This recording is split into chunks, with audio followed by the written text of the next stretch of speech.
Namaste, sentient being, Citizen of Gotham. It's Friday, June 5th, 2015. Thank you for stopping by and tuning in.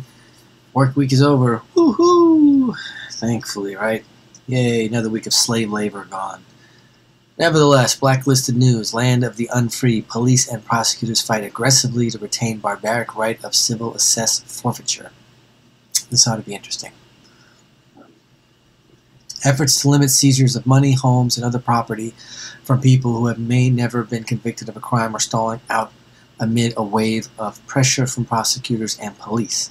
Their effort, at least at the state level, appears to be working. At least a dozen states considered bills restricting or even abolishing forfeiture that isn't accompanied by a conviction or gives law enforcement less control over forfeited proceeds, but measures failed to pass. Oh, man.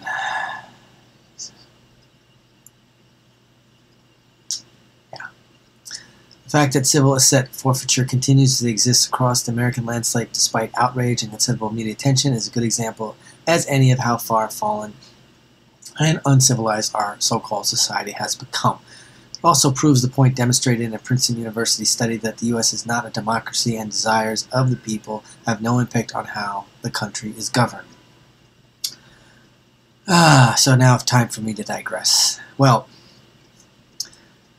if you're arrested or anything is what I think they're trying to allude to, if you've been arrested or convicted, and they're saying if you've never been arrested or convicted that somehow the government has a right to make you forfeit stuff that you own, which should always be property.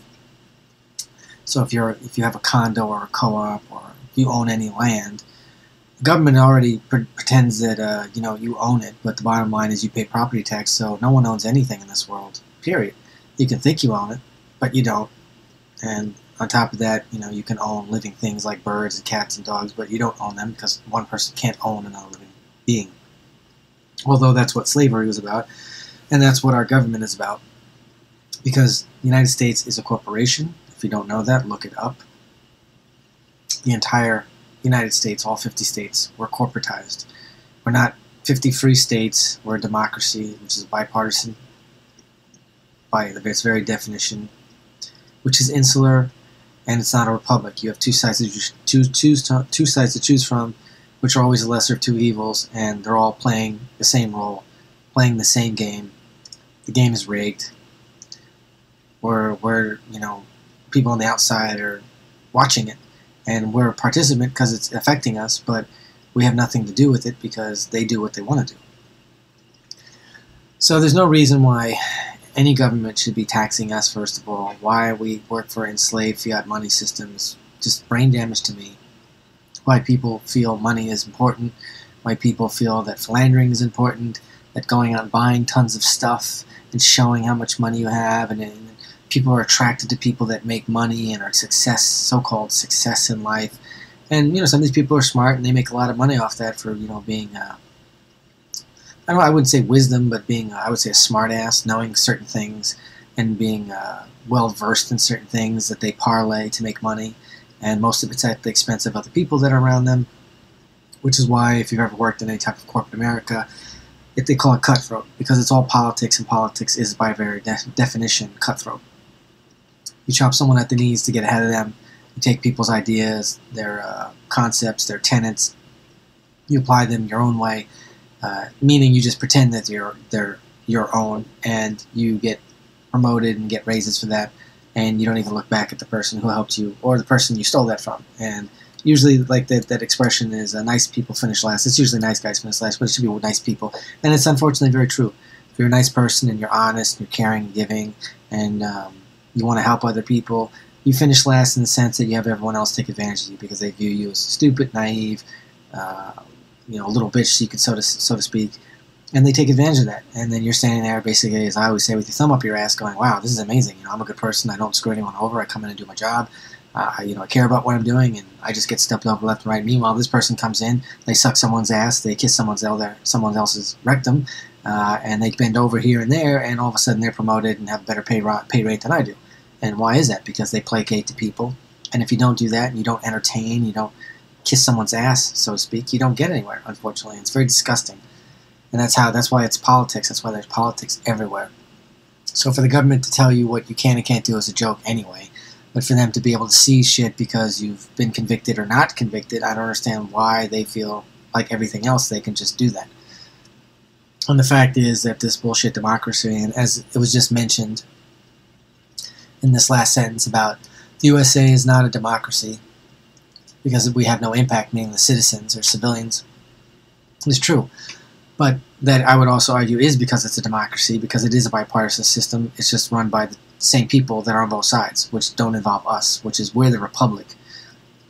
So that's why I say democracy is full of shit by its very definition. We should be a republic, which is of the people, for the people, by the people, where you have different tenets, different cultures, different ethnicities that can all get along together. But we don't do that. We have a bipartisan system. You're either in it or you're not, and if you're on the outside, you're ostracized, defamed, attacked, etc., etc. Just like if you don't believe in America, and you don't believe in floating a flag in front of your house, or if you take a flag and say, the flag don't mean shit, people want to shoot you for that. They want to kill you for that. And that, again, as I've always said, is brain damage. You get conditioned, which means you get brainwashed, and then you suffer brain damage, and that's why you come out with all these, one comes out with all these brain damaged ideologies and attack people. When someone attacks you just because you have a different opinion, right there you know they're suffering from some form of brain damage. So I digress for 16.5 minutes. So anyway, civil assets for forfeitures were first highlighted on these pages in 2013 post. Why you should never ever drive through Tenaha, Texas, in which I explained.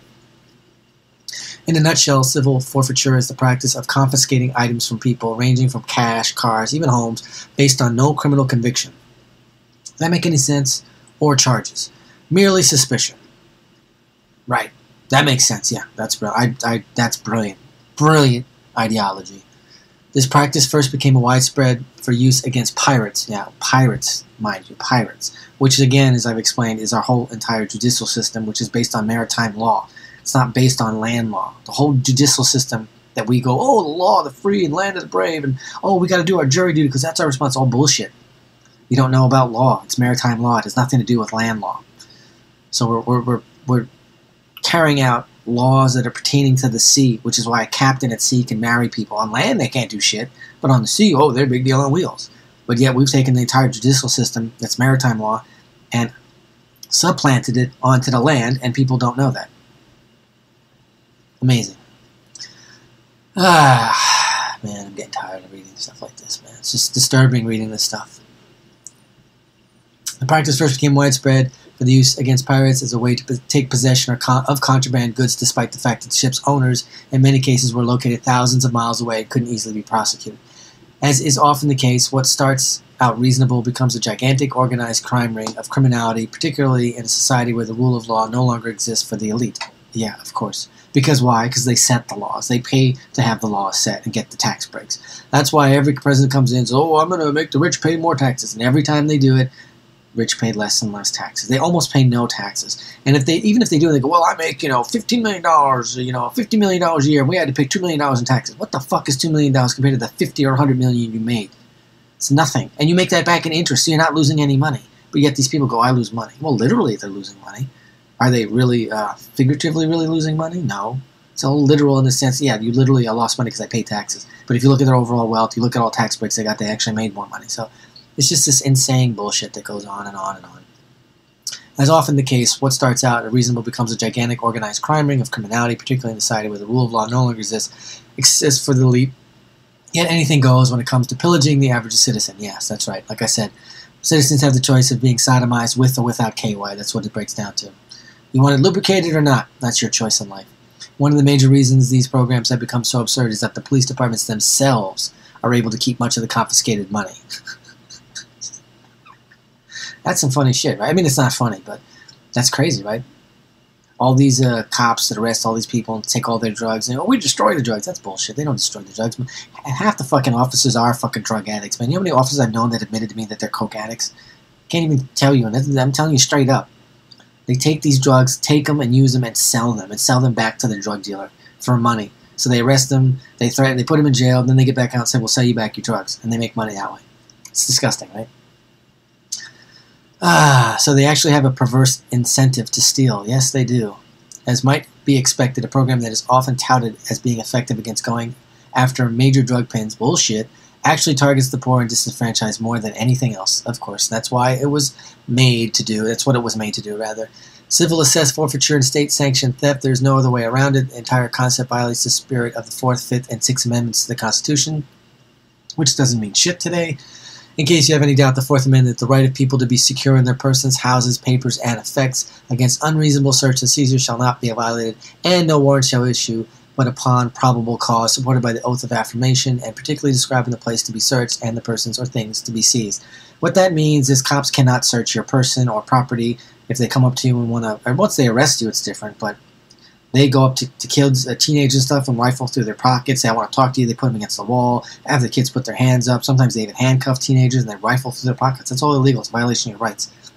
It's not supposed to do that. Just like if a cop comes to me and starts talking to you, you shouldn't talk to a cop. You should ask them, am I being arrested? Am I being detained? Am I free to go? Actually, you should say, am I being detained? After they say no, say, am I free to go? And that's it. That's what you should say. And then get out of there. They have no right to talk to you. And if they want to keep talking to you, you can, before you say, I choose to remain silent, you say, I don't consent to any searches of my person or property. After that, you follow that by saying, and I choose to remain silent. Because, the reason why you say that and you don't say this part is because anything you can say will be held against you in a court of law. So standing and talking to an officer is going to be held against you. So the best thing to do is be quiet. The 5th Amendment, no person shall be held to answer for a capital, otherwise infamous crime unless on a presentment of or indictment of a grand jury, except in cases arising in the land of or naval forces, or in the militia when in actual service in time of war or public danger. Nor shall any person be subject for the same offense to be twice put in jeopardy of life or limb. Nor shall be compelled any criminal case to be witnessed against himself, nor be deprived life, liberty, or property, which I've talked about before. They changed that. They ratified it and changed it to the pursuit of happiness, which is an abstract bullshit term.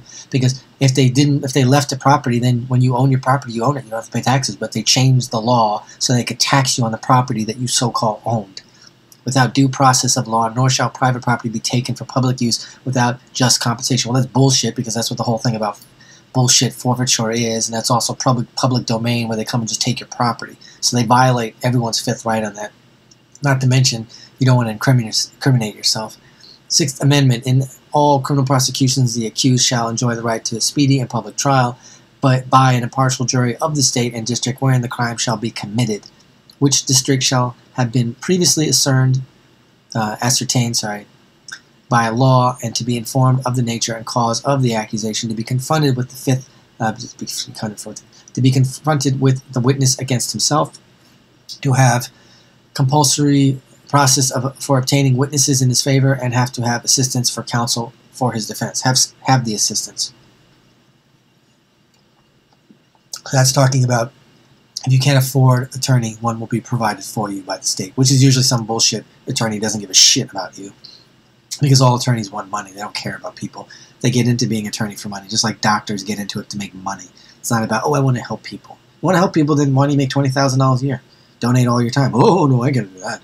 I went to school. Yeah, no. It's all bullshit.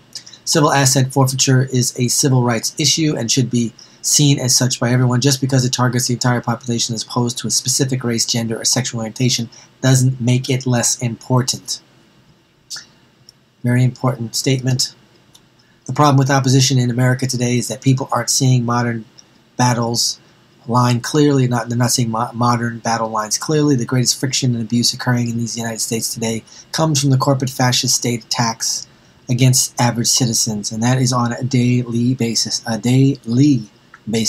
It doesn't matter what color or gender you are. If you're weak, poor, and vulnerable, you are ripe for the picking. Well, that's what predators do to prey. You look for the weakest thing and you take advantage of it.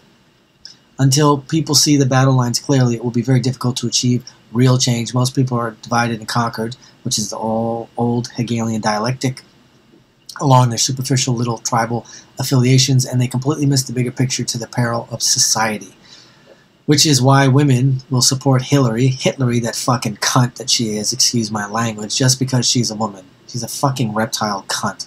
And if she's not even a reptile, if I'm insane and I'm wrong in that, which I don't think I am, she's at least a sadist, a fucking pedophile sadist. That make it any better? No.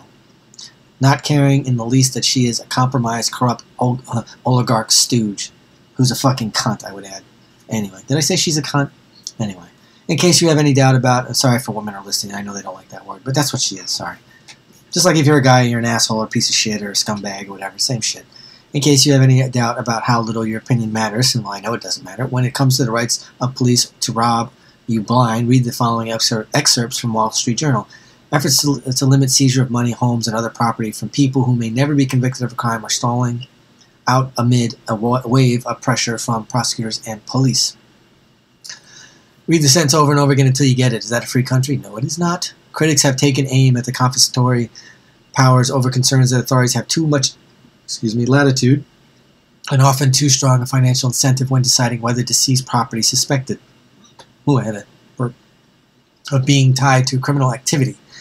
But after New Mexico passed a law this spring hailed by civil liberty groups as a breakthrough in their efforts to rein in states' forfeiture programs, prosecutor and police associations stepped up their own lobbying campaign. Well, of course they did. Warning why did they have to warn anyone? Warning legislators that passing such laws would deprive them of a potent crime-fighting tool and rip a hole in law enforcement budgets. Does that sound familiar to anyone? That's the same bullshit as, oh, the Patriot Act expired, and we're gonna have terror everywhere, and ISIS is gonna come out of your toilets, and they're gonna, jump out of your Twinkies, and they're gonna be in your lunchboxes, right?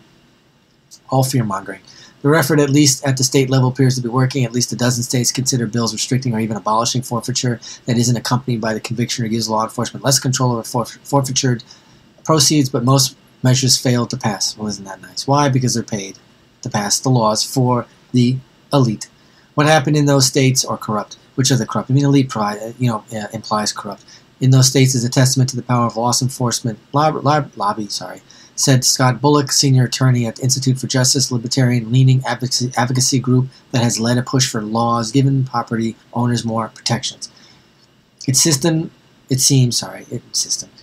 the only people in America without a powerful lobby group are actual American citizens. Yes, that's because most of us are poor and we can't afford a group that supports us. They're always bought out. Prosecutors say forfeiture laws help ensure drug traffickers, white-collar thieves, and other wrongdoers can't enjoy the fruits of their misdeeds and help curb crime by depriving criminals of the tools of their trade. Under federal law and in many states, a conviction is required. What bullshit is that? Where does prosecutors say forfeiture laws help ensure that drug traffickers, white-collar thieves, and all other wrongdoers can enjoy the fruits of their misdeeds and help curb crime by depriving criminals of the tools of trade? What? What fucking bullshit is this, man? I'm not gonna. I could talk for 3 hours about that. This is bullshit. Anyway, white-collar thieves, they say. I haven't seen a single bank executive. Of course, that's exactly what I was going to go into. I just didn't want to talk for 4 hours. Executive assets confiscated, meaning none of these assholes go to jail. Like I've talked about in other things. You have these pieces of shit, and I'll keep this brief. You have these pieces of shit, stock brokers, or whatever the fuck they want to call themselves, and they steal all this money. They embezzle, Ponzi scheme, whatever. They embezzle all this money. They get caught of doing that, and what happens to them? They get fired. With their firing, they have a golden parachute worth hundreds of thousands of dollars, plus they cash in all their stocks worth hundreds of thousands of dollars, if not millions of dollars. Then they go get a job within the next few days doing the same shit, and they make more money doing it. Am I the only fool in this world who's ever noticed that? I've noticed that for the last 20 years. I've been talking to people out there, and they're like, well, it really don't happen. I'm like, do you ever... I just stopped. Anyway. U.S. Department of Justice handles banker criminals like juvenile offenders. Literally, of course they do. And Texas lawmakers introduced more than a dozen bills addressing forfeiture during this year's legislation session, which ended Monday. Some would either force the government to meet a higher burden of proof or subject forfeiture programs to more stringent financial disclosure rules and audits, but only one bill, which law enforcement officials didn't object to, ultimately passed. It requires the state attorney general to publish an annual report of forfeiture funds based on data submitted by local authorities. That information at the moment is only accessible through Freedom of Information requests. Oh my god. Unfucking real. Shannon Edmonds, a lobbyist for Texas District and County Attorneys Association, said law enforcement officers and prosecutors educated their legislators about how asset forfeiture really works in Texas. Maryland Governor Larry Hogan last month vetoed a bill that would, among other things, prohibit the state from turning over seized property to the federal government unless the owner had been charged with federal crime or consent. Prosecutors said 10 aha episode was an isolated breakdown in the system. Bullshit. Everybody knows that there are bad eggs out there, right? It just seems to be every politician. Cameron Morris, who supervises the Harris County District Attorney's Forfeiture Unit, told Texas lawmakers at a hearing this spring, but we don't stop prosecuting people for murder just because some district attorneys have made mistakes. Oh, you're so funny. I'd like to punch you right in your fucking throat, you stupid bitch. Sorry. I know it's evil. I don't care. I'd like to punch her. I can't stand fucking liars. People who take advantage of other people by fucking lies. Punch them in the fucking throat, and then when they get their voice back, say, do you want to continue to lie? Then the second time you hit them as hard as you can and kill them. I know, it's evil. I know. I'm an evil person now. When police aren't out there stealing your hard-earned assets without a trial or charges, they can often be found pounding on citizens for kicks. I came across the following 3 headlines this morning alone as I was scanning the news. And this is all stuff about police brutality. Asshole psychopaths. And the reason why they continue to do it, first of all, one is quick, is they're psychopaths, which literally they are. I mean, psychoanalyze psychopaths. They're not like, well, maybe they have some, no, they're psychopaths. And the second thing is that the reason why they hire psychopaths is because they'll do this shit, first of all, and secondly, they don't do anything to them when they do it. They don't get, most of them get promoted and get raises. They, a guy ran over a guy with a car and he got promoted to detective like 3 days later and got more money. It's, some other guys shoot 3-4 people inside of a week. He's promoted to detective and makes, $10,000-$15,000 more a year. That's all Freemasonry shit. It's all initiation stuff when they do that, and they get rewards for doing that. The ones who actually won't do their job are the ones that are going to get fired and ostracized. Like if I ever became a police officer, which I once decided I was going to do, not because I wanted to be an officer and help people, because I knew it was bullshit, but I really just wanted to have a carry permit, and that was one of the easiest ways to get one.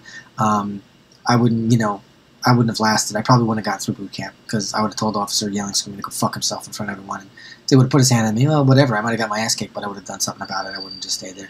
And if I would have made it through and been a cop, the first time I had another officer busting someone else's balls for pissing on the street, vomiting on the street, smoking a joint. I don't give a shit if someone's on the corner shooting heroin. I'm not going to arrest you. I'll be like, go somewhere else and do that shit. Don't do it outside. I would arrest people who are committing crimes against people, not victimless bullshit to generate money. So I would not last in that bullshit entity. Thanks for listening to me vent and digress. Be well. Namaste.